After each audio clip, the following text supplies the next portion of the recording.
અને દમણ પ્રશાસન પાસે તમે ખૂબ સારું એવી કામગીરી કરી બતાવો કે દમણના વિદ્યાર્થીઓ અને દમણના જે મુસાફરો છે તે બહુ ખુશ થાય. એટલા માટે થયું કે જો દીવ નગરપાલિકા અને દીવ પ્રશાસન આ શેડ ઊભા કરી શકતા હોય તો દમણ નગરપાલિકા અને દમણ પ્રશાસન શેની રાહ જોઈને બેઠું છે? તેઓએ કરવા જોઈએ. કારણ દમણ નગરપાલિકા અને દમણ પ્રશાસનને આપણા પ્રદેશના જે વિદ્યાર્થીઓ છે, રાહદારીઓ છે, મુસાફરીઓ છે, તે અપેક્ષા રાખીને બેઠા છે કે દમણ પ્રશાસન અને દમણ નગરપાલિકા ક્યારે શેડ બનાવશે આ બસ સ્ટેન્ડની અંદર અને ક્યારે તેઓ આ ચાલુ વરસાદમાં શાંતિથી બેઠી શકશે એવી અપેક્ષા છે, એવી એવો વિનંતી કરી રહ્યા છે. કારણ કે અત્યારે આ પરિસ્થિતિ ખૂબ ગંભીર છે. હવે સવાલ એ છે કે ક્યાં આટો ઘાંટો ઘૂસાઈ રહ્યો છે ખબર નથી. હું દીવ બસ સ્ટેન્ડની વાત કરું તો દીવ બસ સ્ટેન્ડની અંદર શેડ ઊભા કરવામાં આવ્યા છે કારણ કે દીવ પ્રશાસનને અને દીવ પ્રશાસન તંત્રને ખાસ કરીને અહીંયા વિદ્યાર્થીઓની વેદના સમજાઈ હતી. આશા રાખીએ છીએ, અપેક્ષા રાખીએ છીએ કે દમણ પ્રશાસનને અને દમણ નગરપાલિકાની આ વિદ્યાર્થીઓને ખરેખર જે વેદના છે તે સમજાય.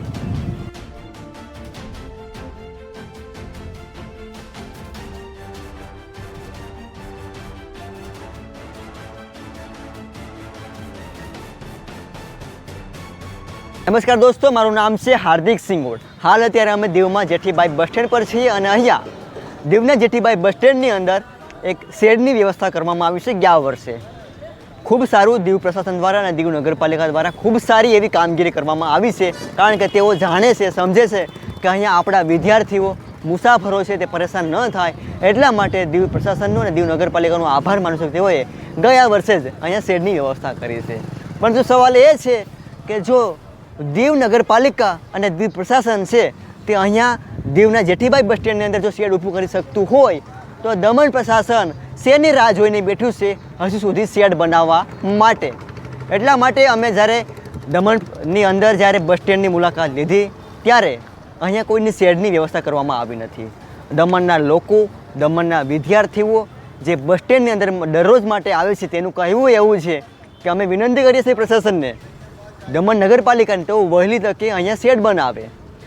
અને એટલા માટે અમે કહીએ છીએ, અમને થયું કે ખરેખર દીવના બસ સ્ટેન્ડ પર આપણે જવું જોઈએ અને જ્યાં શેડ ઊભા કરવામાં આવ્યા છીએ એ આપણે દમણના પ્રશાસનને બતાવવું જોઈએ કે જો અહીંયા થઈ શકતું હોય તો દમણની અંદર કેમ ન થઈ શકે. એક ખૂબ સારો પ્રશ્ન છે અને અપેક્ષા રાખીએ છીએ દમણના મુસાફરો વતી, દમણના વિદ્યાર્થીઓ વતી અમે કે દમણ નગરપાલિકા અને દમણ પ્રશાસન હવે જાગી જાય અને તાત્કાલિકના ધોરણે ચોમાસાની શરૂઆત થઈ છે એ પહેલાં તમે હવે તાત્કાલિક ધોરણે એક શેડ બનાવો જેથી કરીને આપણા વિદ્યાર્થીઓ છે, આપણા જે મુસાફરો અહીંયા આવતા હોય છે તેને પરેશાની ન થાય. એટલા માટે થયું કે આપણે દીવના બસ સ્ટેન્ડ પર જઈએ અને જે અહીંયા શેડ સરસ મજાનો ઊભો કરવામાં આવ્યો છે એવો જ શેડ દમણના બસ સ્ટેન્ડની અંદર ઊભો થાય એવી અપેક્ષા સાથે અમે વિનંતી કરીએ છીએ દમણ પ્રશાસનને અને દમણ નગરપાલિકાને કે તમે તાત્કાલિકના ધોરણે અહીંયા એક શેડ ઊભો કરો જેથી આપણા વિદ્યાર્થીઓ છે તે મુશ્કેલીમાં ન મુકાય. આ અમે નથી કહેતા, પરંતુ દમણના લોકો કહે છે, દમણના જે વિદ્યાર્થીઓ છે તે કહે છે અને એ પણ અમે આપને બતાવીશું. કારણ કે અમે અપેક્ષા રાખીએ છીએ દમણ નગરપાલિકા પાસે અને દમણ પ્રશાસન પાસે તમે ખૂબ સારું એવી કામગીરી કરી બતાવો કે દમણના વિદ્યાર્થીઓ અને દમણના જે મુસાફરો છે તે બહુ ખુશ થાય. એટલા માટે થયું કે જો દીવ નગરપાલિકા અને દીવ પ્રશાસન આ શેડ ઊભા કરી શકતા હોય તો દમણ નગરપાલિકા અને દમણ પ્રશાસન શેની રાહ જોઈને બેઠું છે? તેઓએ કરવા જોઈએ. કારણ કે આ કેન્દ્ર સરકાર લાગે છે.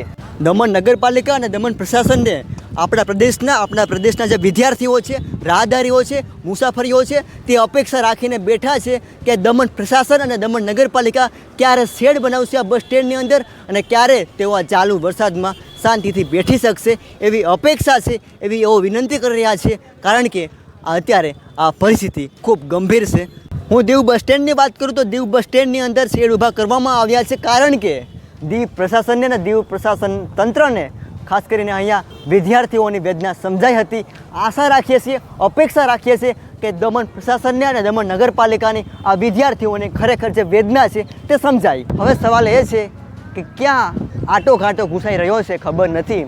આશા રાખીએ કે દમણ નગરપાલિકા, દમણ પ્રશાસન દીવ નગરપાલિકા પાસે અને દીવ પ્રશાસન પાસે થોડીક એવી સલાહ લઈ અને કામગીરી કરે એવી અપેક્ષા રાખીએ છીએ. જોઈએ હવે થોડાક દિવસોની અંદર શું કામગીરી થાય છે કે ન થાય.